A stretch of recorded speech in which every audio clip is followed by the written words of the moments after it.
World War II. Norway was occupied by the German Nazi regime 5 years, from 1940 until 1945. And it's absolutely fair to admit that there were people in Europe, other nations, that suffered a lot more than we did, definitely. But there were two categories in Norway that also had their share of suffering, and that were primarily the Norwegian seamen. Because when the war broke out, the Allied Supreme Command ordered all ships of the three nations up until then to come to neutral ports that were not already occupied by the Nazis, and report there for service for the Allied forces. The Norwegian merchant marine, when the war broke out, was the second largest in the world after UK. And during the first 2 years, 2.5 years roughly, the German submarines were so effective, and the other party was not so effective, that within those 2.5 years, they sunk 1,600 ships in the North Sea and the North Atlantic, of which more than 500 were Norwegian. More than 500. And that cost approximately 5,000 Norwegian seamen their lives. They had their share, definitely. The other category who suffered also were our countrymen up north, in the two northernmost provinces. The one northernmost is called Finnmark, and thereafter is called Troms.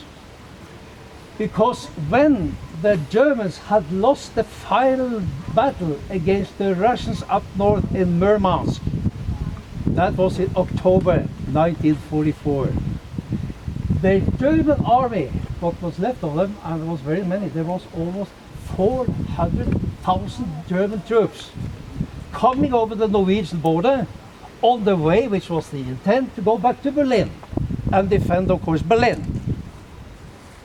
But they didn't get that far. When they came over the border, chased by the Russians, the order came from down in Berlin from the man with the mustache that they should use the tactics of the bird soil, which meant that in the two northernmost provinces of Norway, each and every house, schools, churches, industrial plants, roads, bridges, everything, infrastructure, were burned down or destroyed. This was October. Up north, relatively chilly there at this time. They didn't have anything. So what they had to do, they lived in caves, in lap camps also, or they just had their also made of them, just had their rowboats which they turned upside down, and then they slept underneath. In October, it was rough. But the roughest time was when they came back after the war, because there was nothing but ruins. So they had to start building up that northern part of Norway from scratch. So they had their fair share of the damage during the war. This monument is a special monument because this was the Gestapo execution place during the war.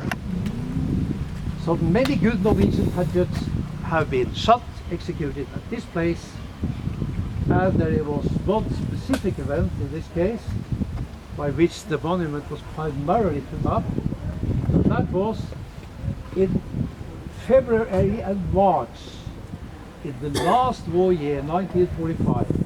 The Norwegian resistance shot one of the most hated German Nazis in Norway. That was a reprisal.